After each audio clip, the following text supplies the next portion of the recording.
सतगुरुदेव भगवान की जय। ओम गजानन भूतगणाधिसेवितं कपित्तजम्बुफलचारुभक्षणं उमासुतं शोकविनाशकारकं नमामि विघ्नेश्वर पादपङ्कजम्। बोले गणपति भगवान की जय। ओम अज्ञानतिमरन्दस्य ज्ञानतिमशलाकया चक्षुर्मिलितं तस्मै श्रीगुरुवे नमः। बोले श्री सतगुरुदेव भगवान की जय। अतुलितबलधामं शीलावदेहं गतुलं कृष्णानं ज्ञानिनाम् अग्रगण्यं सकलपुण्यदानं वान्द्राणां देशं रघुपतिभक्तं वादजातं नमामि। बोले बाबा संकट मोचन भगवान की जय। करार विंदे पदार विंदम मुखार विंदे विनिवेशयन्तम वटस्य पत्रस्य पुटहि शयामं बालमुकुन्दं शीर्षां नमामि। बोले बालकृष्ण भगवान की जय। जय जय श्री राधे।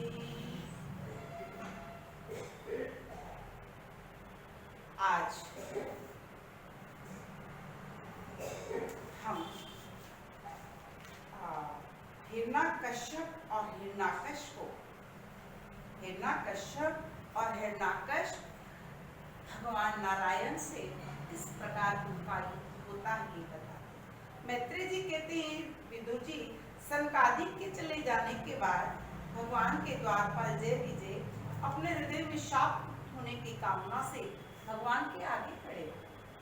सर्वांतर्यामी नारायण ने उनके मन की हाल जानते हुए कहा, हे द्वारपालों, मैंने अपनी इच्छा से तुम्हारा ज्ञान नष्ट करके ब्राह्मणों से ऐसा शाप दिलवाया था।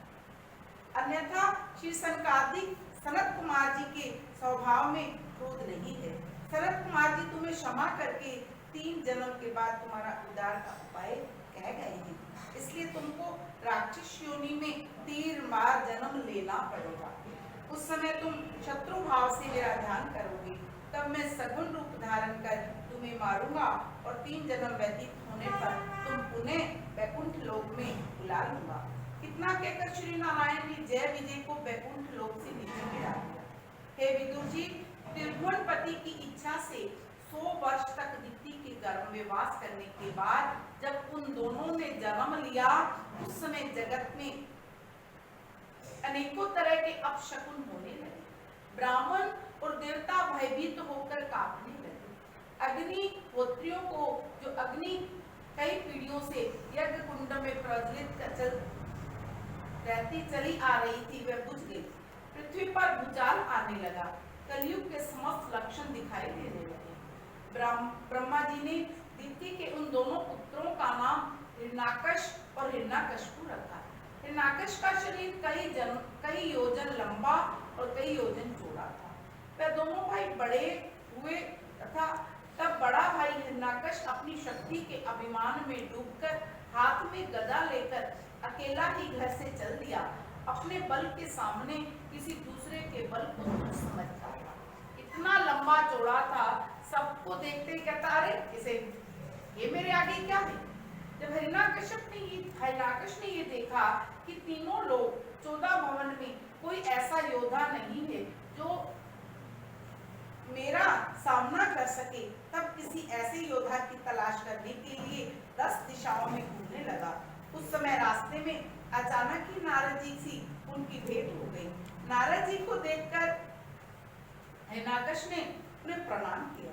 इसके बाद हंसते हुए बोला, हे देव ऋषि नारद, आप जो मुझसे हंसते हुए बोला, हे देव ऋषि नारद, आप सब जगह घूमते हैं, मुझे ऐसा योद्धा बतलाइए जो मेरे साथ युद्ध कर सके। अगर आप नहीं बतलाएंगे तो मैं आपको ही मार डालूंगा। ये सुनकर देव ऋषि नारद ने कहा, मेरी दृष्टि में जगत में ऐसा कोई भी वीर योद्धा नहीं है जो तुमसे लड़ सके। केवल एक नारायण भगवान ऐसे हैं जो तुम्हारी अभिलाषा को पूर्ण कर सकते। मेरी अभिलाषा को पूर्ण कर सकते मतलब कहने लगे, जो तुमसे युद्ध कर सकते। सकते, यानी तुम्हारे बराबर का योद्धा है। ये सुनकर हिरण्यकश्यप और गुस्सा आया। नारद जी कहते, आप मुझको उन नारायण का पता बता दीजिए जिससे मैं उसके साथ युद्ध कर सकूं। मैंने सुना है ब्राह्मणों और तपस्वियों के घर में उनका निवास रहता है।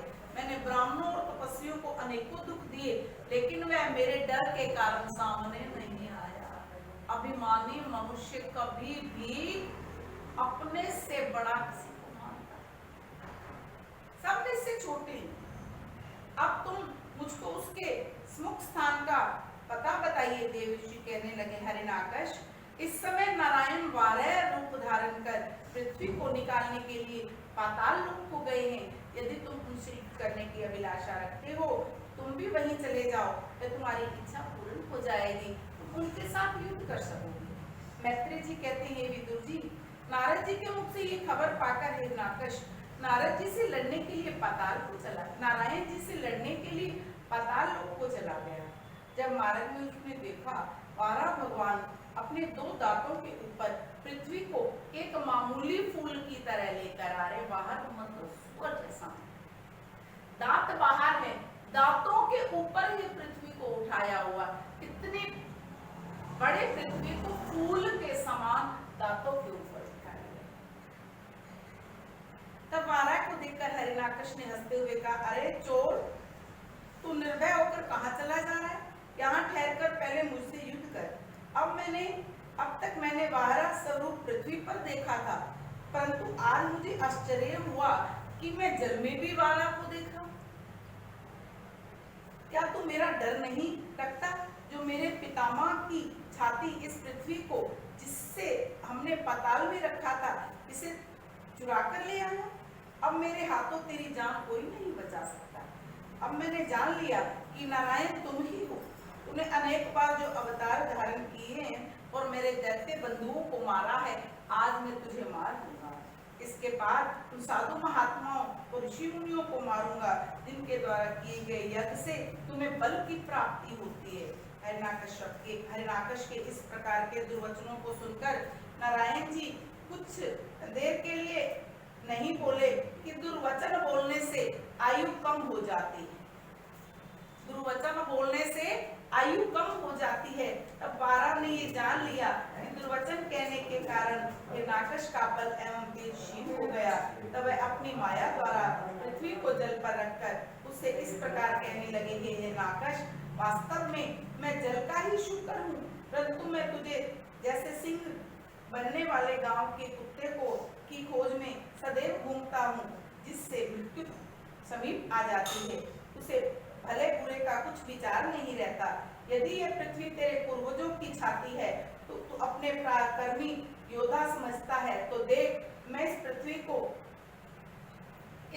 को लिए हुए सामने खड़ा हूँ। इसलिए अब तू पहले मेरे ऊपर अपनी गदा का प्रहार कर, तब मैं तेरे ऊपर अपनी गदा का प्रहार करूंगा। तूने ये बात भी सत्य कही कि मैंने सहस्त्रों बार अवतार लिया, तेरे बंधुओं को मारा, पृथ्वी का भार उतारा, वही अवस्था अब तेरी भी होने वाली है। श्री महाराज जी द्वारा कहे गए वचनों को सुनकर हिरण्याकश और क्रोध हुआ और अपनी गदा का प्रहार किया। उस समय 12 भगवान ने उसकी गदा के बीच में ही रोक दिया तथा लौटकर अपनी गदा का वार उसके ऊपर कर दिया। इस प्रकार दोनों ओर से गदा युद्ध होने लगा। जब लड़ते लड़ते संध्या काल हो गया, उस समय ब्रह्मा जी ने 12 भगवान के निकट पहुंचकर इस प्रकार प्रार्थना की, हे प्रभु, आप हिरण्याकश को मारने में विलंब क्यों कर रहे हैं? आप इस अधर्मी को शीघ्रता से मारकर देवताओं का भय दूर कीजिए। हे नाथ, आपके अतिरिक्त अन्य कोई इस दुष्ट को नहीं मार सकता। ब्रह्मा जी द्वारा इस प्रकार स्तुति किए जाने पर नारायण ने हिरण्याकश का लक्ष्य कर गदा को इस प्रकार मारा जिससे उसे लगते ही उसकी मृत्यु हो गई। उसके मरते ही देवतागण प्रसन्न हो गए, 12 भगवान पर पुष्प वर्षा करने लगे तथा अपना मनोरथ पूर्ण हुआ जानकर आनंद के बाजे बजाने लगे। इस प्रकार भगवान ने 12 अवतार लेकर हिरण्याकश का वध किया। मैत्री जी कहते हैं, विदुर, उसी समय हिरण्याकश मारा गया। देवताओं से ब्रह्मा जी ने 12 भगवान के समीप आकर उनकी बहुत स्तुति किया कि अनादि पुष्पाराय जी, आपने देवता एवं ब्राह्मण यज्ञ आदि की रक्षा करने हेतु इस पापी का संहार किया। आपने ही पृथ्वी को पाताल से निकालकर जल में स्थित किया। अब आपकी कृपा से सब जीव इस पृथ्वी पर रहकर आनंद सहित यज्ञ तप जप पूजा एवं दान कर्म करेंगे। हे नाकश, के समय यज्ञ में देवता तथा पितरों का भाग नहीं मिलता था, अब वह अपना अपना भाग ग्रहण करेंगे। इस प्रकार ब्रह्मा जी की स्तुति कर चुके थे। अब पृथ्वी ने स्त्री रूप धारण कर वाहरा के सम्मुख आकर इस प्रकार प्रार्थना आरंभ की कि ज्योतिर्मय, आपने दयापूर्वक मुझे पाताल से निकालकर जल के ऊपर स्थापित किया। संसार के सभी छोटे बड़े जीव मुझ पर अपने पांव रखते हैं, परंतु आपने मुझे अपने दांत पर उठाया, इसलिए मैं अपने आप को परम कृतार्थ मानती हूँ। पृथ्वी भगवान से प्रार्थना कर रही है कि सब लोग तो मेरे ऊपर पांव रखते हैं, आपने मुझे अपने दांतों पर उठाया। इतना कहकर शौनिक आदि ऋषियों ने सूत जी से पूछा, हे सूत जी, जब वाराह भगवान पृथ्वी को जल पर स्थित कर वैकुंठ लोक को चले गए, उसके उपरांत संसार की रचना किस प्रकार हुई? मैत्रेय जी एवं विदुर जी में क्या संवाद हुआ? अब हम ये जानना चाहते हैं। सूत जी कहते हैं, ऋषियों, वाराह अवतार की कथा सुनने में विदुर जी को बड़ी प्रसन्नता प्राप्त हुई। तब उन्होंने मैत्रेय से कहा, हे महात्मन, ब्रह्मा ने संसारी जीवों को किस प्रकार उत्पन्न किया? अब आप वह वृत्तांत कहिए। मैत्रेय जी ने कहा, जब पृथ्वी स्थिर हो चुकी तब पार ब्रह्म प्रभु की माया से 24 तत्व प्रकट हुए। उसके अनुसार यक्ष नामक एक पुरुष उत्पन्न हुआ। जब उस पुरुष को भूख अथवा प्यास लगी, तब वह कोई भोज्य पदार्थ न मिलने के कारण ब्रह्मा जी को खाने के लिए बढ़ा। ये देखकर ब्रह्मा जी ने क्रोधित होकर जब उसे ऐसा करने से मना किया, तब उनके क्रोध द्वारा रक्ष नामक एक तमोगुणी राक्षस की उत्पत्ति हुई। उन दोनों को देखकर ब्रह्मा जी ने भयभीत हुआ, जीवों को उत्पन्न करना बंद कर दिया और अपने मन में विचार किया, यदि मैं इस शरीर द्वारा अन्य जीवों को उत्पन्न करूंगा तो वह सभी तमोगुणी हो जाएंगे। इसलिए मुझे ज्ञानी एवं धर्मात्मा प्राणियों की उत्पत्ति के लिए इस शरीर को त्याग कर दूसरा सतोगुणी शरीर धारण कर लेना चाहिए। ऐसा विचार कर ब्रह्मा जी ने जब वह शरीर त्याग कर दूसरा शरीर धारण किया, तत्पश्चात उस शरीर द्वारा दाहिने अंग से मनु नामक एक पुरुष एवं बाएं अंग से शत्रुपा नामक एक स्त्री को जन्म दिया। ब्रह्मा जी ने उन दोनों को परस्पर विवाह कर श्री मनु ने ब्रह्मा जी से कहा, महाराज, आप मेरे लिए क्या आज्ञा देते? ये सुनकर ब्रह्मा जी ने विचार किया, मेरे जिस शरीर से मनु तथा शत्रुपा उत्पन्न हुए हैं, उस शरीर से मैंने श्री नारायण जी का तप नहीं किया, इसलिए हरि भजन के बिना इन दोनों द्वारा ज्ञानी धर्मात्मा पुरुष उत्पन्न न होंगे। ये सोचकर ब्रह्मा जी ने मनु और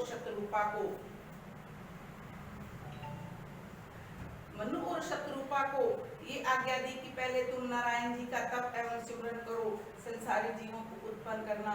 ब्रह्मा जी की इस आज्ञा को पाकर मनु और शत्रुपा उसी समय तपस्या करने के लिए चले गए। उनके जाने के बाद ब्रह्मा जी ने नारायण का सिमरन कर उनसे प्रार्थना की, हे परम प्रभु, आप मेरे अपराध को क्षमा कीजिए, सृष्टि उत्पन्न करने में मुझसे जो भूल हुई कृपा करके अपनी समर्थता प्रदान करें, जिससे ये कार्य सरल हो जाए और मैं सृष्टि को रच सकूं। ब्रह्मा जी ने सृष्टि को रचने के लिए भगवान का तप किया।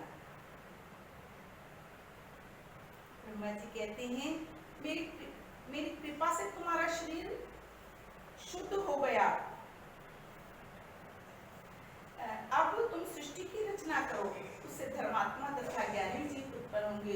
नारायण जी की आज्ञा पाकर ब्रह्मा जी ने उन्हीं की कृपा से मारीच, कश्यप, अत्रि, अंगिरा, पुलस्त्य, भृगु, वशिष्ठ आदि, दक्ष आदि, नारद, ये 10 पुत्र उत्पन्न किए। उन 10 पुत्रों ने ब्रह्मा जी से कहा, हे पिताजी, आप जो आज्ञा देंगे उस कार्य को करने के लिए हम प्रस्तुत हैं। ब्रह्मा जी बोले, तुम लोग श्री नारायण की तपस्या के लिए नारायण जी की को खुशी है। ये सुनकर नारद, अंगिरा, क्रतु ने तो कोई उत्तर नहीं दिया, परंतु भृगु आदि 7 पुत्र अत्यंत प्रसन्न हुए। ब्रह्मा जी के वे 10 पुत्र तप करने के लिए वन में चले गए। विदुर जी जब दक्ष प्रजापति ने न्योता भेजने पर सब देवता, दैत्य, ऋषि मुनि, ब्राह्मण, गंधर्व और किन्नर अपनी अपनी स्त्रियों को बुलाया और सब स्त्रियां अच्छे अच्छे गहने कपड़े पहनकर दक्ष जी के यहाँ पर गाते बजाते यज्ञ में जाने लगे। तब सती जी ने उनके जाने के शब्द को सुनकर लोगों से पूछा, आकाश मार्ग में भीड़ दिखाई क्यों दे रही है? ये बात सुनकर महादेव जी के गण बोले, माँ आपके पिता दक्ष प्रजापति के यहाँ यज्ञ है, इसलिए सब देवता और ऋषि आदि अपनी अपनी स्त्रियों सहित वहाँ न्योता करने जाते हैं। ऐसा सुनते ही सती ने उदास होकर मन में सोचा कि मेरे पिता ने अपने यज्ञ में और लोगों को तो न्योता भेजा, पर मुझे और महादेव जी को क्यों नहीं बुलाया? कदाचित कामकाज की अधिकता में भूल न गए हों, सो मैं माता पिता, गुरु व मित्र के घर तो बिना बुलाए भी चला जाना चाहिए। ऐसा इसमें कुछ अपमान नहीं होता, इसलिए वहां जाकर सबसे भेंट करके वह आनंद देखना उचित है। मेरे ना जाने पर देवताओं की स्त्रियां वहां इकट्ठी होकर आपस में कहेंगी कि क्या कारण है जो दक्ष प्रजापति ने सती को नहीं बुलाया, इससे हमारे माता पिता को भी अपमान होगा, मेरा भी मरते समय तक इस बात को पछतावा रहेगा। ऐसा विचार कर सती ने महादेव जी से विनय किया, हे महाप्रभु, मेरे पिता के यज्ञ में सब देवता आदि अपनी अपनी स्त्रियों के साथ लेकर न्योता करने जा रहे हैं। कदाचित मेरे माता पिता ने कामकाज में भीड़ में भूलकर आपको और मुझे नहीं बुलाया। मेरे पिता हैं, पिता के घर तो बिना बुलाए भी कोई लज्जा नहीं होती। वहाँ पर मेरी सब बहनें अपने अपने पतियों के साथ आई हैं। मुझे भी बहुत दिनों से इच्छा हो रही थी कोई उत्सव का काम हो मेरे पिता के यहाँ, तो मैं भी तुम्हारे साथ वहाँ जाऊँ। तो आप दया करके मुझे अपने साथ लिए वहाँ चलिए, सबसे भेंट कर मुझे बहुत अच्छा लगेगा। सती के इस वचन को सुनकर महादेव जी ने दक्ष प्रजापति से शत्रुता होने का हाल सुनाकर कहा, हे सती, तुम्हारा पिता मुझसे शत्रुता रखता है, यदि वह मुझसे शत्रुता ना मानता तो बिना बुलाए भी हम चले जाते। अब बिना बुलाए उसके यहाँ जाऊं और मेरा आदर ना करे, अपना मुंह फेर लेवे या कोई दुर्वचन कहे तो इसमें अच्छा नहीं होगा, क्योंकि तीर और तलवार के घाव मल्लम से भर जाते हैं। जीवा का घाव किसी के दुर्वचन कहने से जो कलेजे में पड़ता है कभी अच्छा नहीं होता, उसकी औषधि भी नहीं है। जीवा से कहा गया कोई भी दुर्वचन जिसका कोई मलम नहीं है, कोई औषधि नहीं है। शिव जी कहते हैं, शिव जी ने जाना कोई औषधि नहीं है, इसलिए मैं तुम्हारे पिता की यज्ञ में नहीं जाऊंगा। जब शिव जी ने ना जाना अंगीकार किया तब सती विनय पूर्वक कहने लगी, आप नहीं जाते तो कोई बात नहीं, मुझे आज्ञा दीजिए। ये वचन सुनकर महादेव जी ने कहा, ये सती, दक्ष प्रजापति अपने राज्य व धन के मद में गर्वित हैं, मेरी शत्रुता से तुम्हारा भी अपमान करेंगे। अब तुम बहुत दुख पाओगी, तुम्हारा निरादर होने से मुझे भी क्रोध उत्पन्न होगा, इसलिए तुम्हारा वहां जाना उचित नहीं। नारायण की इच्छा से सती उनके समझाने पर भी नहीं मानी। शिव जी से कहा कि मेरे ना जाने पर अपने 7 बहनों के निकट मेरा अनादर होगा, वह लोग मुझे ताना मारेंगे, इसलिए मेरा बिना वहां गए नहीं बनता, मुझे आज्ञा दीजिए, मैं जल्दी जाऊंगी। शिव जी ने ऐसा वचन सुनकर मन में विचार किया, सती ने आज तक किसी काम के लिए जिद नहीं की, आज यदि कर रही है तो जाने की आज्ञा देगी। मेरा कहना भी नहीं मानती, इसलिए मालूम होता है वहां जाने में इसका कल्याण नहीं है। होनहार प्रबल होता है, परमेश्वर की इच्छा में किसी का वश कुछ नहीं चलता। ऐसा विचार कर महादेव जी ने सती से कहा, जो तुम्हारी इच्छा हो वही करो। मैत्रेय जी कहते हैं, विदुर जी, जब शिव जी के मना करने पर सती अपने पिता के स्थान पर चली गई, महादेव ने अपने कई गण उनके साथ कर गए। वहां ना जाने क्या दशा हो। जब सती ने दक्ष प्रजापति के यज्ञ में पहुंची, उसने देखा दक्ष प्रजापति ने अपना मुंह फेर लिया। जैसे ही पुत्री आई, दक्ष सती को देखते मुंह परे कर रहे। उसने कुछ नहीं पूछा। अपने बाप की इस दशा को देखकर सती बड़ा सोच में कहने लगी, मैंने बहुत बुरा काम किया जो महादेव जी की आज्ञा को नहीं माना।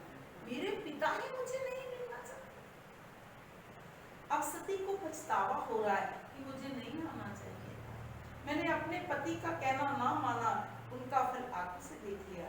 अब कोई ऐसा बहाना मिल जावे तो मैं जल्दी से यहाँ से शिव के पास चली जाऊं। सती के माता के सिवा सब स्त्रियां जो यज्ञ में आई थी, दक्ष प्रजापति के बुरा मानने से सती के साथ कोई मिला भी नहीं।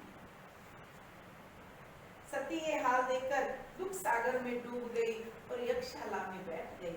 जब आहुति देने का समय आया, यज्ञ कराने वाले ने दक्ष से महादेव जी के नाम पर आहुति देने के लिए पूछा।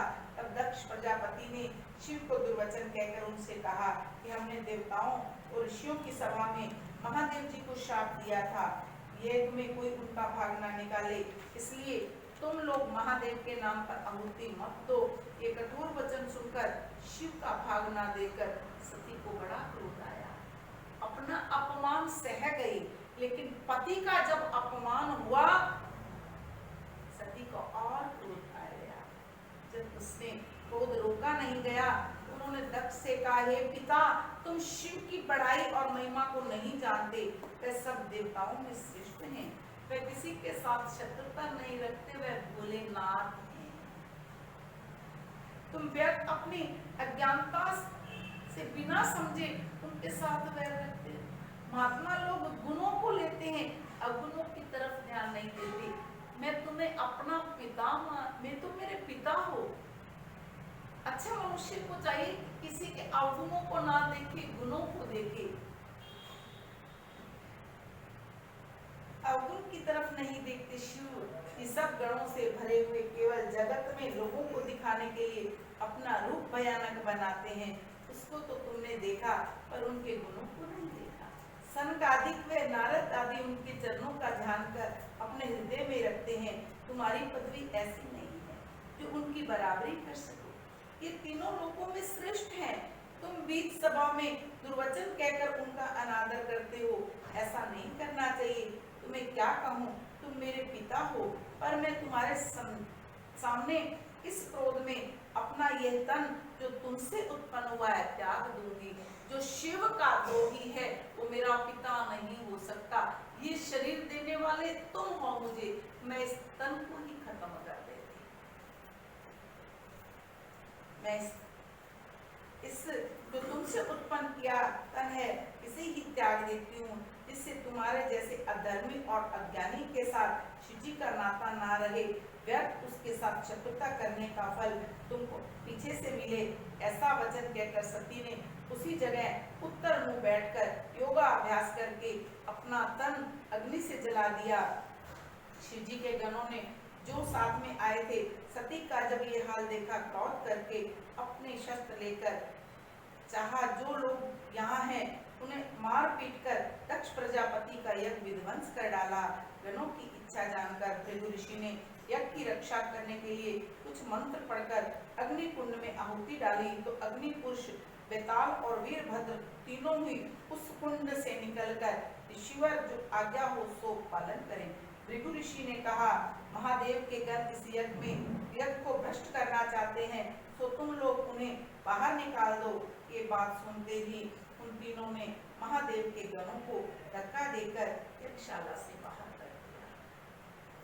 यज्ञशाला से 3 लोगों को प्रकट किया। भृगु जी ने, मैत्रेय जी ने विदुर से कहा, जिस समय सती ने अपना तन त्याग किया, महादेव जी के गण उस सभा से निकल गए। उसी समय नारद मुनि ये सब हाल देखकर शिव के पास कैलाश पर्वत पर पहुंचे। शिव शंकर ने नारद मुनि को देखकर दंडवत कर बड़े आदर से पूछा, कहो मुनिनाथ, कहाँ से आए? नारद जी बोले, हे भगवान, आपको ये मालूम है या नहीं, आज सती ने दक्ष प्रजापति के यज्ञ में आपकी निंदा सुनकर अपना तन छोड़ दिया। भृगु ऋषि के मंत्र पढ़ने से आपके गण भी अपमानित होकर उस सभा से निकाले गए। इसका कुछ उपाय करना ही चाहिए। सुनकर नारद जी चले। ये कहकर नारद जी तो चले गए। शिव सती का मरना सुनते ही क्रोध होकर अपनी जटाओं को पृथ्वी पर पटक दिया, जिससे वीरभद्र नामक एक महाबली गण उत्पन्न कर हाथ जोड़कर बोला, मुझे जो आज्ञा हो सो करूं।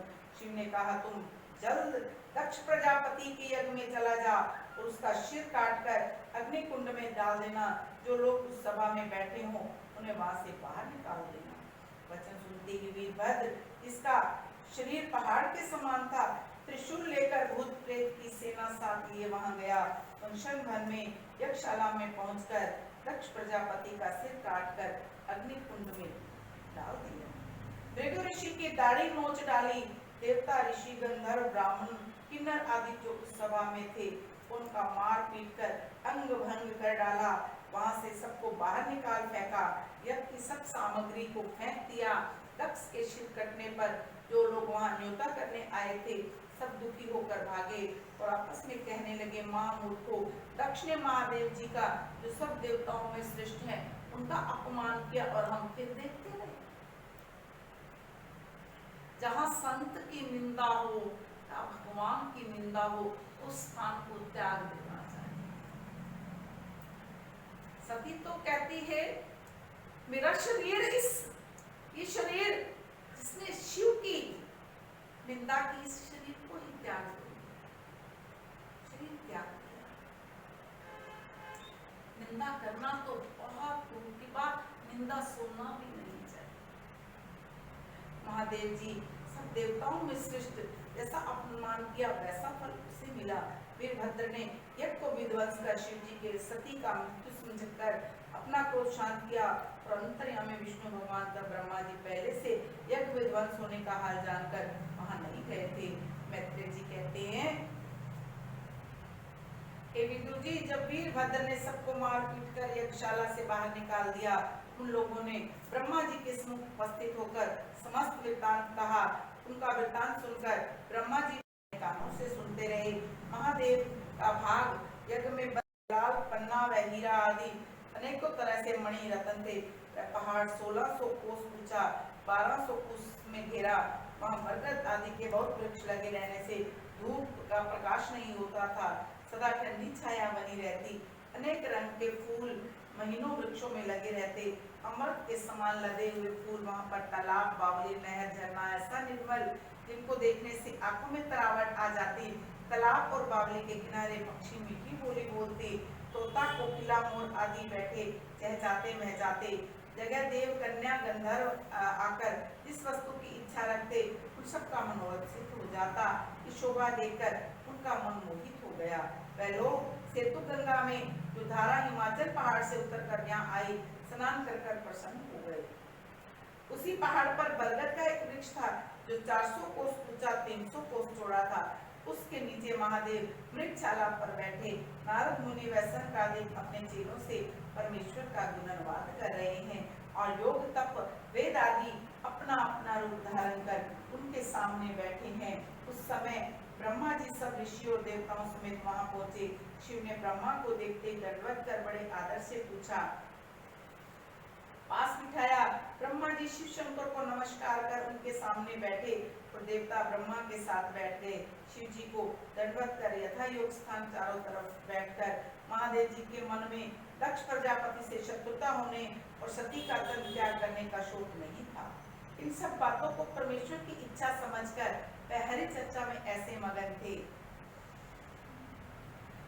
देवताओं को अपराध क्षमा करने के लिए आए हैं। ब्रह्मा जी के आने पर वह हरि चरित्र कहने लगे।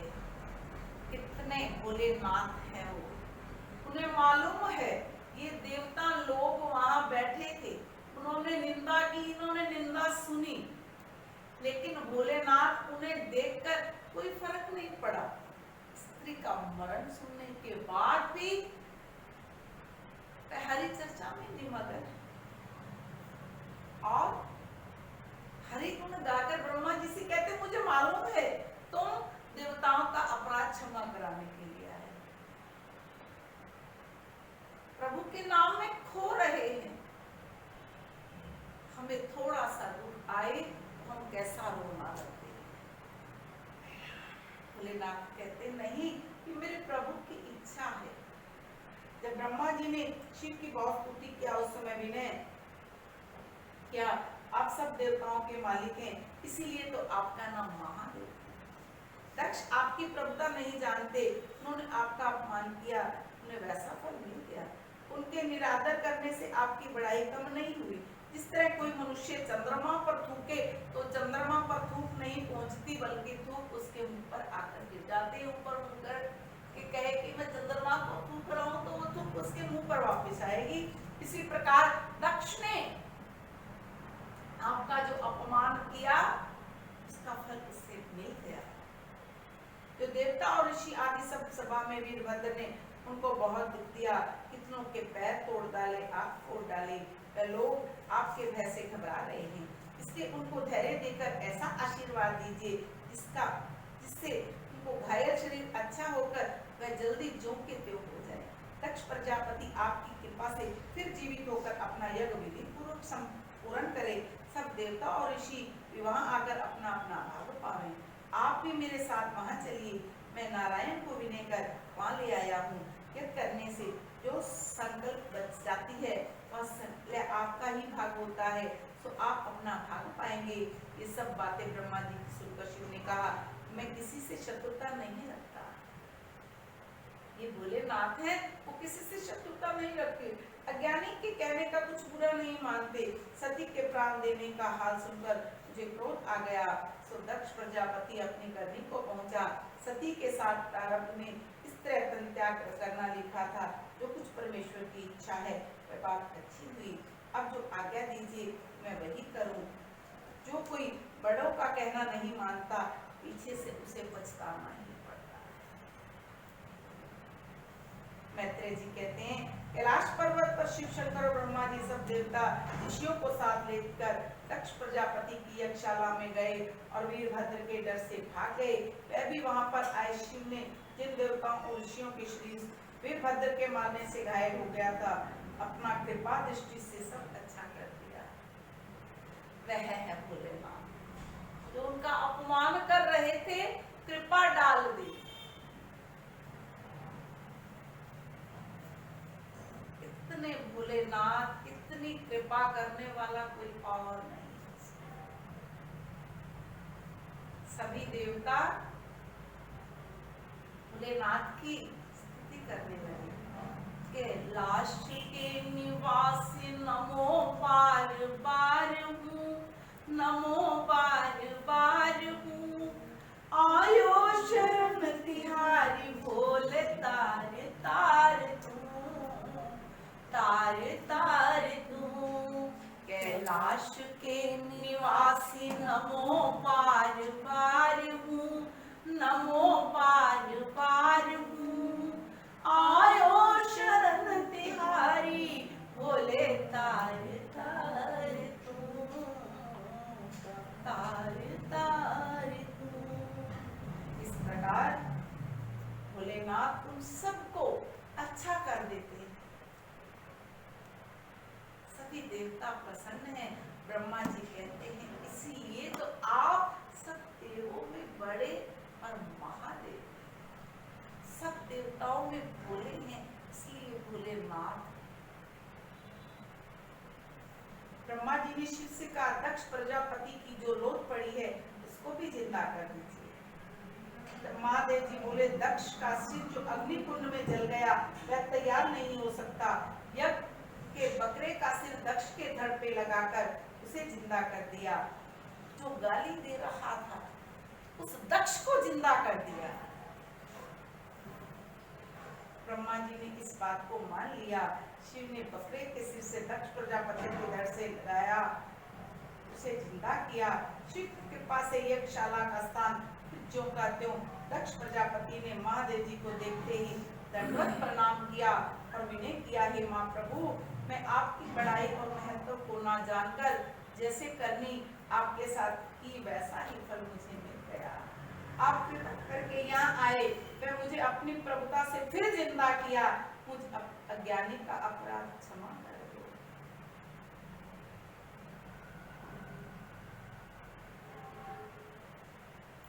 सच है, जिनको परमेश्वर ने महत्व दिया है वह लोग छोटे और मूर्ख मनुष्यों की बातों पर ध्यान नहीं देते। कितने देवता, ऋषि, गंधर्व, किन्नर आदि स्त्री व पुरुष दक्ष के यहाँ न्योता करने आए थे। वे लोग भी शिव की ये महिमा देखकर स्तुति करने लगे। जब महादेव की आज्ञा से दक्ष प्रजापति फिर यज्ञ करने बैठ गया तो महादेव जी और विष्णु भगवान सब देवता ऋषि समेत शास्त्रों के अनुसार दक्ष ने उस यज्ञ का संपूर्ण किया और यज्ञ संपूर्ण होते ही अग्निकुंड से यज्ञ पुरुष चतुर्भुजी मूर्ति वैजंती माला कस्तूरमणि फूलों का हार गले में डाले गरुड़ पर चढ़कर प्रकट होकर दर्शन दिया।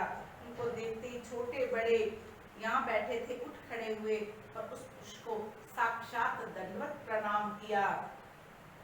दक्ष प्रजापति हाथ जोड़कर यज्ञ भगवान से कहता है, हे वैकुंठनाथ, इस यज्ञ के आरंभ में मैंने महादेव का अपमान किया था, इसलिए मेरा यज्ञ विध्वंस हो गया। अब मेरा भाग्य उदय हो गया, तो आपने दर्शन देकर मुझे कृपाण किया। मेरा यज्ञ आपकी कृपा से संपूर्ण हुआ। अब दया करके ऐसा वरदान दीजिए, मुझको फिर दुर्बुद्धि कभी ना व्यापे। फिर भृगु ऋषि बोले, दीनानाथ, मैं ब्राह्मण और तपस्वी होने पर भी क्रोध के वश में न रह सका, इस कारण मुझे ये दंड मिला। आप दयालु होकर ऐसा आशीर्वाद दीजिए, मेरा क्रोध छूट जाए। क्योंकि जब तक काम क्रोध मोह लोग अपने अधीन नहीं होते, तब तक आपको भक्ति प्राप्त नहीं होती। इस तरह ब्रह्मा, महादेव, इंद्र, गंधर्व, लोकपाल, किन्नर तथा देवताओं और ऋषियों ने बहुत स्तुति की। तब यज्ञ पुरुष ने दक्ष से कहा, तुमने बहुत अनुचित किया जो महादेव का अपमान किया। ब्रह्मा, विष्णु और महादेव तीनों देवता को तुम एक सा जानो। जिस निराकार पुरुष का लोग जप करते हैं, अपना उत्पन्न करने वाला जानते हैं, उसी के ध्यान में तुम विलीन हो जाओ, तब तुमको ज्ञान प्राप्त होगा। जिस समय यज्ञ पुरुष ने ये बात कही, उस समय आकाश से उन पर फूलों की वर्षा हुई और सब लोगों ने जय जयकार किया। यज्ञ पुरुष सबकी इच्छा पूर्ण वरदान देकर वैकुंठ धाम को पधारे। ब्रह्मा जी, देवता व ऋषि भी अपने अपने स्थान को चले गए। दक्ष प्रजापति उस दिन से शिव को अपना ईश्वर मानकर उनकी सेवा में लग गया। बोलिए शंकर भगवान की जय।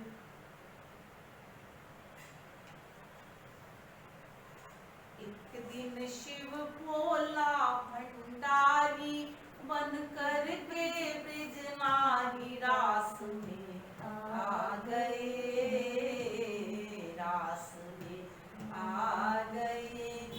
पार्वती ने मना किया पर ना माने त्रिपुरारी, रास में आ गए, रास में आ गए। ओ मेरे पार्वती से बोले, मैं भी चलूंगा तेरे संग में। राधा संग श्याम नाचे, मैं भी नाचूंगा तेरे संग में, तेरे संग में। रास रची जो ब्रिज में भारी, मुझे दिखा दो प्यारी, रास में आ गए, रास में आ गए। एक दिन शिव भोला भंडारी बनकर ब्रिज की नारी, रास में आ गए, रास में आ गए।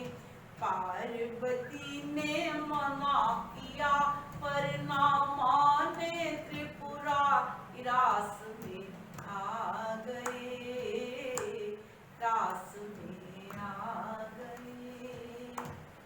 पार्वती यूं बोली, कैसे ले जाऊं तुम्हें रास में। शाम के सिवाय कोई पुरुष न आए इस रास में, इस रास में। हंसी करेंगी ये ब्रिज की नारी, मानो बात हमारी, रास में रास में आ गए। पार्वती ने मना किया पर ना माने त्रिपुरारी, रास में आ गए, रास में आ गए। ऐसा बना तू मुझको कोई न जाने इस राज को, ऐसा बना तू मुझको कोई न जाने इस राज को। मैं हूँ सहेली तेरी, ऐसा बताना ब्रिज राज को, ब्रिज राज को। बना के जूड़ा पहन के साड़ी, चाल चले मतवार, रास में आ गए, रास में आ गए। एक दिन शिव बोला भंडारी, बन कर ब्रिज की नारी, रास में आ गए, रास में आ गए। पार्वती ने मना किया पर ना माने त्रिपुरारी, रास में आ गए, रास में आ गए। देखा मोहन ने जब समझ गए वो सब बात को, वो सब बात को। देखा मोहन ने जब समझ गए वो सब बात को, ओ सब बात को। ऐसी बजाई मुरली सुध बुध भूली भोलेनाथ को, भोलेनाथ को। सिर से खिसक गई जब साड़ी, मुस्काए बनवारी, रास में आ गए, रास में आ गए। खुल गया जूड़ा खुल गई साड़ी, मुस्काए बनवारी, रास में आ गए, रास में आ गए। पार्वती ने मना किया पर ना माने त्रिपुरारी, रास में आ गए, रास में आ गए। ओ मेरे भोले स्वामी, काशीपुरी में तेरा नाम रे, ब्रिज में आकर तूने मुझ पर किया है एहसान रे, एहसान रे।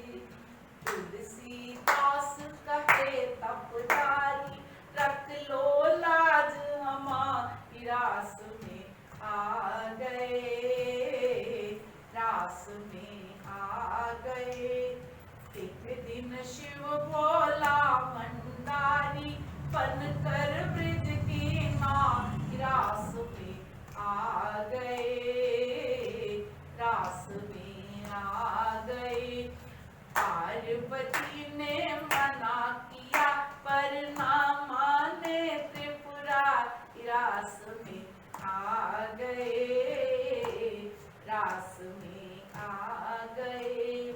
जय भोले भोले भोले, जय भोले कैलाशपति, जय भोले भोले भोले, जय भोले कैलाशपति, जय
भगवान की, श्री सतगुरुदेव भगवान की। इस प्रकार जब शंकर भगवान की स्तुति देवता लोग गा रहे थे, मैत्री जी कहते सार्वभौम मनु तीनों कन्याओं का हाल वर्णन करते हैं, उनके बेटों का हाल भी कहते हैं। मनु की कथा, उत्तानपाद के पुत्र का हाल इस प्रकार है। सर्वमनु के तन त्याग करने पर उनका बेटा उत्तानपाद हुआ। कदाचित कोई इस बात का संदेह करे कि सर्वमनु की राजगद्दी पर प्रियव्रत उत्तानपाद उन देशों में दूसरे नगर का राजा हुआ। उसकी सुनीति और सुरुचि नाम की दो स्त्रियां थी। दोनों स्त्रियों से संतान उत्पन्न हुई। बड़ी रानी के बेटे का ध्रुव और छोटी रानी के पुत्र का नाम उत्तम था। राजा उत्तानपाद छोटी रानी और उसके बेटे से बहुत प्रीति करते थे तथा बड़ी रानी और उसके पुत्र से कम प्रेम करते थे। एक दिन राजा अपनी छोटी रानी समेत राज सिंहासन पर बैठे हुए उसके बेटे को गोद में लिए प्यार कर रहे थे। उस समय बड़ी रानी के पुत्र ध्रुव जो 5 वर्ष का था, खेलता हुआ वहां पहुंच गया। उसने चाहा कि हम भी राजा की गोद में जाकर अपने सौतेले भाई उत्तम के बराबर में बैठे। राजा ने छोटी रानी के डर से जो उस समय वहां बैठी थी, ध्रुव को अपने पास नहीं बिठाया। यह देखकर छोटी रानी ने ध्रुव से कहा कि पिछले जन्म में नारायण का तप व सिमरन नहीं किया, इसलिए तू अभागा रहा, तू मेरी कोख से नहीं जन्मा और तुम राजगद्दी पर कभी नहीं बैठ सकते। कदाचित तू पहले जन्म में तप करता, तभी मेरी कोख से पैदा होता। तुझे इस जन्म में राज सिंहासन पर बैठना बहुत कठिन है। जब वो देने पे आवे, अब भी तू जाकर परमेश्वर का भजन कर, सिमरन कर, तेरा भाग्य उदय हो जाएगा। तब मेरे पेट में से जन्म लेकर राजा के आसन पर बैठना, क्योंकि मैं पटरानी हूँ। मेरे बेटे के सिवा दूसरी किसी नारी का पुत्र राज सिंहासन पर नहीं बैठ सकता। राजा उत्तानपाद ने भी रानी की इस बात को सुनकर जब ध्रुव का कुछ आदर नहीं किया, ध्रुव को सौतेली माता की ये बात तीर के समान तीखी लगी। इसलिए ध्रुव रोता हुआ अपनी माता के पास गया। 5 साल का बच्चा है, उसे इस सब बातों का क्या मालूम? क्या राजगद्दी, क्या बड़ी माँ और क्या राज सिंहासन, वह तो केवल अपने पिता का प्यार चाहता था। 5 साल के बच्चे को कोई ऐसी बात मालूम नहीं। अब तो 5 साल का बच्चा सर्वस्व जानता है, लेकिन तब 5 साल का बच्चा कुछ नहीं जानता। जब देखा माँ तो सौतेली है, उसने कुछ कहा, लेकिन पिता ने भी सामर्थ्यता दी उस बात को। ध्रुव रोने लगा। रोते रोते अपनी माँ के पास गया। माँ सुनीति ने उसे रोते हुए देखकर अपनी गोद में उठाया और पूछा, पुत्र तुझको किसने मारा जो तू इतना रुदन करता है? ध्रुव का अधिक रोने से ऐसी हिचकी लग गई कि थोड़ी देर तक उससे बोला भी नहीं गया। वह बहुत जोर जोर से रोने लगा। जब वह उसका रोना कम नहीं हुआ तो माता बोली, मैं अभी पिता के पास, माता से बोला, मैं अभी पिता के पास गया था। पिताजी उत्तम को गोद में लिए बैठे थे, तो हमने भी चाहा कि पिता की गोद में जाकर बैठ जाएं, पर पिता ने मुझे अपनी गोद में नहीं बिठाया। उत्तम की माता ने मुझसे कहा, तूने पिछले जन्म परमेश्वर का भजन में सिमरन नहीं किया, इसलिए प्रारब्धहीन हुआ, तू राजा की गोद में बैठने योग्य नहीं। अब भी जाकर परमेश्वर का तप कर, मेरे पेट से जन्म ले, तब राजा के आसन पर बैठना। सुनीति ये बात सुनकर बोली, पुत्र राजा की छोटी रानी सच कहती है। कदाचित तू पिछले जन्म में परमेश्वर का तप किया होता तो मेरे पेट से जन्म ना लेता, इसलिए अब तू नारायण जी की शरण में जाकर उनका तप का सिमरन कर, तो तेरा मनोरथ पूर्ण हो जाएगा। इसे उल्टी शिक्षा नहीं दी। माँ ही बच्चे की सबसे बड़ी गुरु होती है। उसने कहा बेटा कोई गलत बात नहीं कही, वो तुम्हारी माँ है, वो चाहती है कि तुम नारायण का तप करो, तब तुम्हें राजा की गोदी में बैठना नसीब हो जाएगा। 5 साल के बच्चे को यदि कहा जाए तप करो तो उसे क्या मालूम।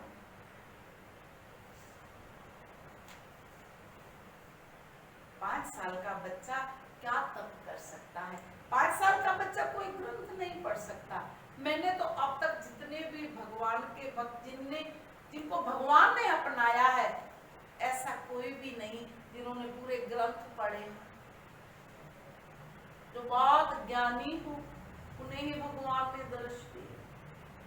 ध्रुव 5 साल का है, प्रहलाद बिल्कुल छोटा, उसने कोई ग्रंथ नहीं पढ़ा था, केवल एक माँ का कहना था कि जाकर तप करो, प्रभु का दर्शन हो जाए।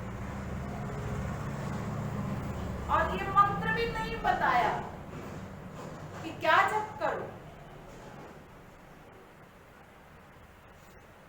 कई लोग मेरे पास आकर ही कहते हैं मुझे हम के पढ़े लिखे, हमारे तो पढ़ना भी नहीं आता, पढ़ने की क्या जरूरत है,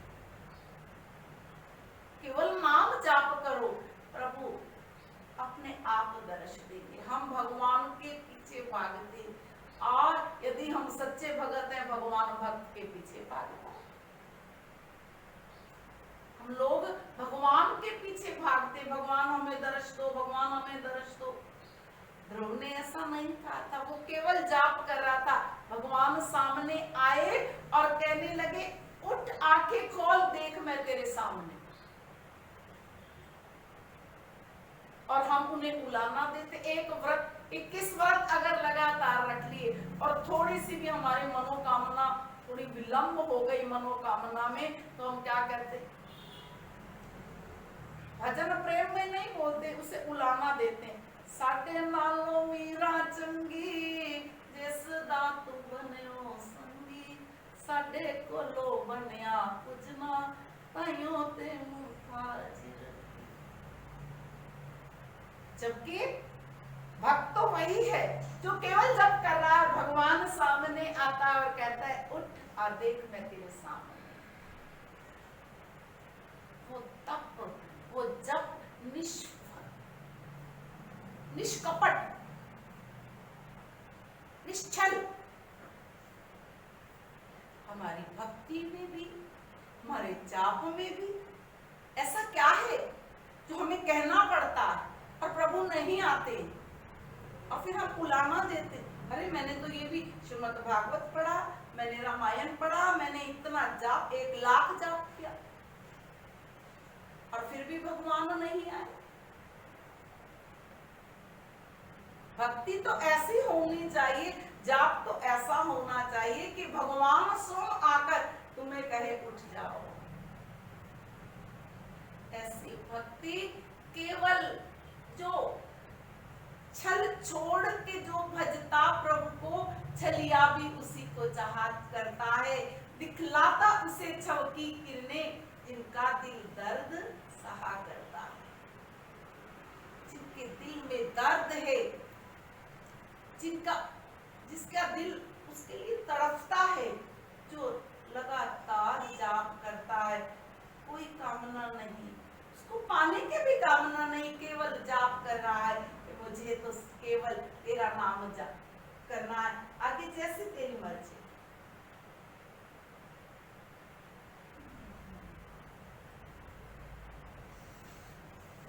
और हम क्या करते,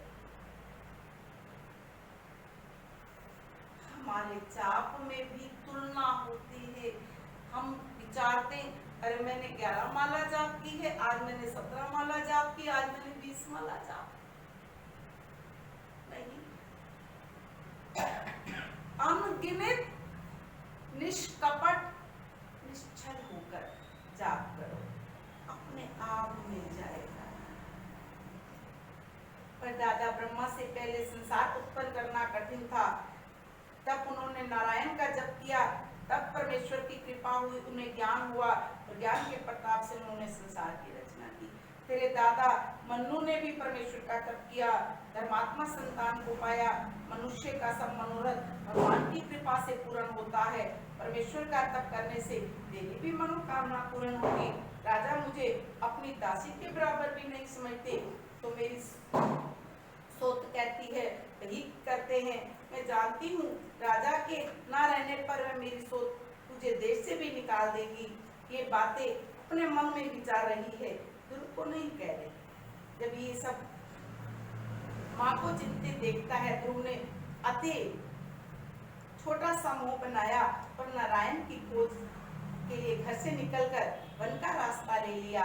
वह वन में इस बात का सोच विचार करता है, मैं अज्ञानी बालक हूँ, परमेश्वर का पता नहीं मालूम कि परमेश्वर कहाँ मिलेगा और परमेश्वर कैसे मिलेगा, उसका क्या स्थान है और जब तो कैसे करते। मेरी माँ ने कहा मेरे दादा ने तप किया, मेरे पिता ने तप किया, वो तप करते कैसे, वह तप करते कैसे। छोटा बच्चा विचारता जा रहा है, लेकिन भगवान कहते जे तू आवे एक पग मैं आऊं पग साथ। एक बार तो निश्चय करके घर से तो निकल, एक बार विचार तो कर कि मैंने तुझे पाना है, अपने आप कोई मार्ग निकल आएगा। राह में नारद जी ने ध्रुव को देखा, मन में विचारा ये बालक अपनी माता की बातों से दुखी होकर परमेश्वर को ढूंढने निकला है, तो हम इसकी परीक्षा तो ले। देखिए घर से बाहर निकला तो संत मिला, संत का दर्श शुभ सूचक, लेकिन संत भी जिसे अपना बनाते, जिसे कुछ देते, पहले परीक्षा लेते। नारद जी भी विचारते छोटा सा बालक है, इसकी विमाता ने कुछ कह दिया तो ये बालक घर से निकल पड़ा, पहले इसकी परीक्षा ली जाए। ये राजकुमार इसलिए अपने घर से निकला, बाल अवस्था में तुझे ऐसा क्रोध नहीं करना चाहिए, तू अभी बहुत छोटा है, तुझे इन सब बातों में नहीं पड़ना चाहिए। बालक का कोई दुर्वचन कहकर फिर प्यार से बुलावे तो उसके पास चले जाते हैं, पर तूने लड़कों का स्वभाव छोड़कर वन का रास्ता ले लिया, तुझे ऐसी बात उचित नहीं है। हम तुझे तेरे पिता के पास ले जाते हैं, राजगद्दी की तुझे इच्छा है तो अभी तुझे राजगद्दी दिलवा देते हैं। जो तू नारायण को ढूंढता है उनका मिलना बड़ा मुश्किल है। बहुत से योगीश्वर और तपस्वियों को नारायण का तप जप करते करते अपना शरीर जला दिया, फिर उन्हें दर्शन नहीं हुआ, तो वृथा ही उनको ढूंढने जा रहा है। नारद मुनि कहते परमेश्वर के भक्त व सेवक, तुझको तेरे पिता के पास ले जाकर जो कुछ हम कहेंगे हमारी बात तेरा पिता मान जाएगा। ध्रुव ने नारद से कहा, मैंने सुना था नारद मुनि नारायण के परम भक्त, संत का तो काम है परमात्मा को मिलाना, आप मुझे कैसी बातें करते हो। मुझे तो केवल मेरी माँ ने कहा है, मेरी माँ की आज्ञा है कि तप करो तो मैं तप करके उसे पाऊंगा, मैं घर वापस नहीं जाऊंगा। अब मुझे राज की कोई जरूरत नहीं है, मेरी माँ ने कहा है तप करो तो तप ही करूंगा। ध्रुव ने नारद जी के इस वचन को सुनकर विचार किया कि मैंने सुना था नारद मुनि तो नारायण के भक्त है, देखो हम अभी नारायण की खोज के लिए निकले ही थे, हमें नहीं मालूम था, मैं तो अभी विचार रहा था कि भगवान को कहाँ ढूंढूं, और मैंने ये सुना है तुम भगवान के बहुत प्रिय हो, मुझे तो भगवान के पास ले चलो, उनके ढूंढने का रास्ता बता दो, उनका कहाँ पर घर है उस घर का पता बता दीजिए।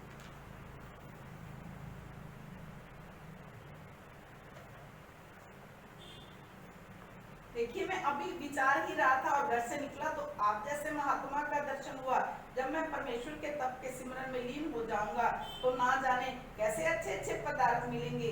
ये बात विचार कर ध्रुव कहते हैं अब मुझे राज की कोई जरूरत नहीं है मुनीश्वर, आप नारायण के परम भक्त हैं, इसलिए आप मेरी मदद कीजिए जिससे मैं परमेश्वर के चरणों तक जल्दी पहुंच जाऊं। आपको परमेश्वर की राह जानने में मुझे फेरना उचित नहीं। नारायण के मिलने का जो सहज मार्ग है वह मुझे दिखला दीजिए। मैं क्षत्रिय का बेटा हूँ, अब नारायण के दर्शन किए बिना अपने घर को नहीं लौटूंगा। नारद जी ने देखा ये लड़का परमेश्वर की भक्ति में सच्चा लीन हो चुका है। नारद मुनि ने उससे कहा, बेटा तुझे और तेरे ज्ञान को धन्य है, हम तो केवल तुम्हारी परीक्षा ले रहे थे। तुझको नारायण के मिलने का सहज मार्ग बताते हैं। तुम मथुरापुरी में जाकर यमुना के किनारे जहाँ कृष्ण त्रैलोकीनाथ आठों पहर रहते हैं, उसका आसन बिठाकर उत्तर मुंह बैठकर नारायण जी का ध्यान करो। नित्य यमुना जी में त्रिकाल स्नान कर वहां नहाते हुए जन्म जन्मांतर के सब पाप छूट जाते हैं। उनके स्वरूप का इस तरह उनका स्वरूप इस तरह है, उनका श्याम रंग है। 5 साल का बच्चा ये बात विचार रहा है, नारायण से पता पूछ रहा है, मथुरापुरी चले जाओ, यमुना के घाट पर बैठ जाना, और जिनका तू दर्शन करना चाहता है उनके मुख का वर्णन करता हूँ। उनका श्याम रंग है, कमल नयन है, आंख कमल जैसी है, छत्रभुजी है, जड़ाऊ मुकुट पहने हैं, कौस्तुभमणि गले में डाले हैं, और वह मंद मंद मुस्काते हैं। नित्य स्नान करके ऐसे रूप का ध्यान मन में लगाकर फल दूध जल जो कुछ भी मिले उसे धूप दीप कर देना। 12 अक्षर का मंत्र नारद मुनि ने ध्रुव को उपदेश कर कहा था। इस मंत्र का जाप करना, भोजन कम करना, पानी थोड़ा पीना, नारायण जी दयालु होकर तुझे दर्शन देंगे, तेरी कामना पूर्ण करेंगे, बहुत बड़ी पदवी पर पहुंचेगा। हरि भजन करने से संसार और परलोक दोनों को सुख मिलता है। गुरु जी ने नारायण जी के स्वरूप का ज्ञान व मंत्र नारद मुनि से सुनकर बहुत प्रसन्न होकर कहा, आपने बड़ी कृपा की, भगवान के मिलने का सहज मार्ग बता दिया। संत हृदय नवनीत समाना, एक बार केवल परीक्षा ली और कितना सहज रास्ता।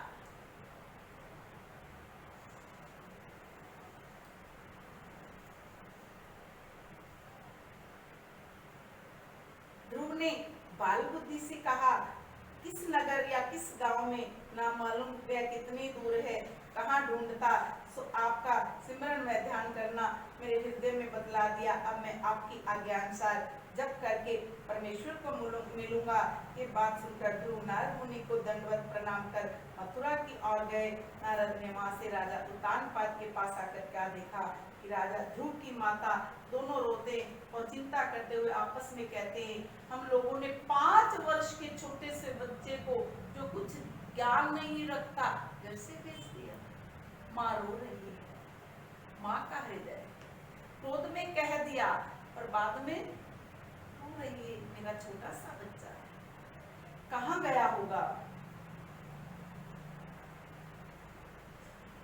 मैंने तो उसे तब का भी उपदेश अच्छे से नहीं दिया, ना मालूम वह कहाँ गया होगा।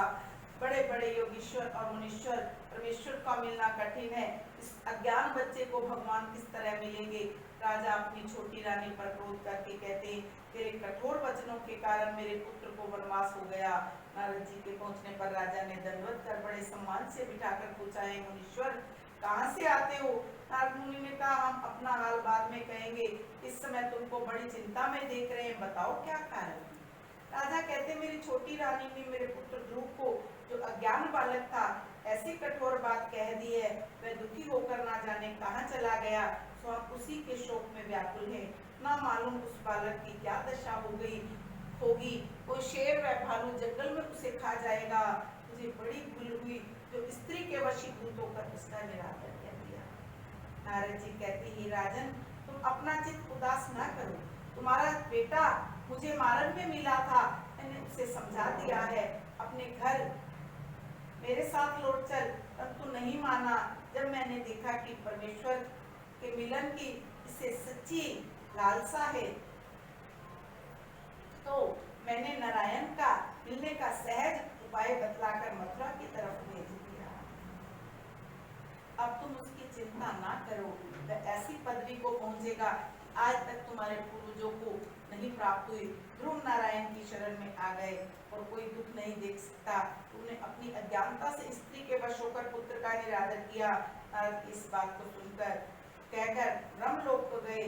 नारद मुनि के कहने से धैर्य धरकर राजा घमंड ध्रुव की तरफ लगा रहता, राजकाज में नहीं लगता था। और ध्रुव मथुरा में जाकर यमुना के किनारे उषा के आसन पर बैठकर नारद मुनि के आज्ञा अनुसार परमेश्वर का तत्व ध्यान करने लगा। वह पहले तो तीसरे दिन एक साथ भोजन करता था, एक समय भोजन करता, 1 महीने इस तरह नियम रखा। उसके उपरांत 7वें दिन भोजन करने लगा, फिर 3 महीने तक फिर वृक्ष के पत्ते खाता और फिर केवल पत्ते भी त्याग कर पानी पीकर रहने लगा। 5वें महीने पानी भी छोड़ दिया, हवा मुंह में जाती उसी का आहार पर रहा। 5 महीने तक एक पैर पर खड़ा होकर उसी मंत्र का जाप करता हुआ नारायण के स्वरूप का ध्यान कर ध्रुव का शरीर लकड़ी के समान सूख गया, परंतु उसका मुखारविंद सूर्य की तरह चमकने लगा। शरीर सूख गया और मुख चमक रहा है, रटन लग गई। मंत्र जाप हरे राम राम राम हरे हरे, हरे कृष्ण कृष्ण कृष्ण हरे हरे, हरे राम राम राम हरे हरे, हरे कृष्ण कृष्ण कृष्ण हरे हरे।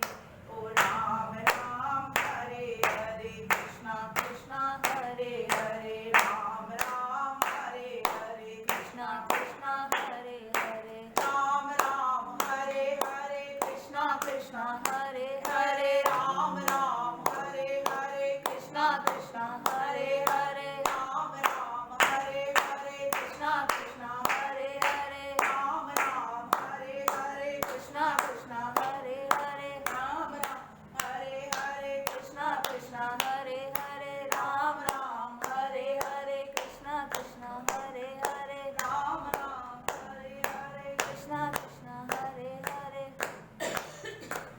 इस प्रकार वह जाप करता रहा और केवल हवा लेता रहा। मैत्रेय जी कहते हैं, भगवान देवताओं से ही कहकर स्वरूप का ध्यान ध्रुव करता था। उसी रूप पर गरुड़ पर सवार होकर ध्रुव के सम्मुख जाकर क्षण भर खड़े हो गए। उस समय ध्रुव आंखें बंद कर परमेश्वर के ध्यान में ऐसा खोया है, नारायण के आने का हाल भी मालूम। भगवान सामने खड़े हैं और वो आंखें बंद है।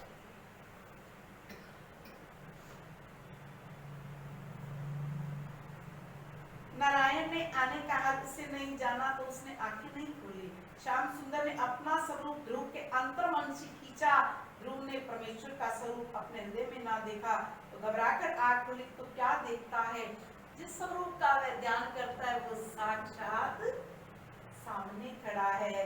बोलिए नर नारायण भगवान की जय, बोलिए विष्णु भगवान की। जिस मूर्ति का वह ध्यान करता है वह सांवली सलोनी मूर्ति उसके सामने खड़ी है। ध्रुव ने पार ब्रह्म परमेश्वर की परिक्रमा कर दंडवत किया, उनके चरणों में सिर रखा और नारायण की स्तुति किया। फिर ऐसा विचार किया, जिनकी महिमा ब्रह्मा शेष गणेश नहीं जानते, मैं अज्ञानी बालक उनकी स्तुति कैसे करूं।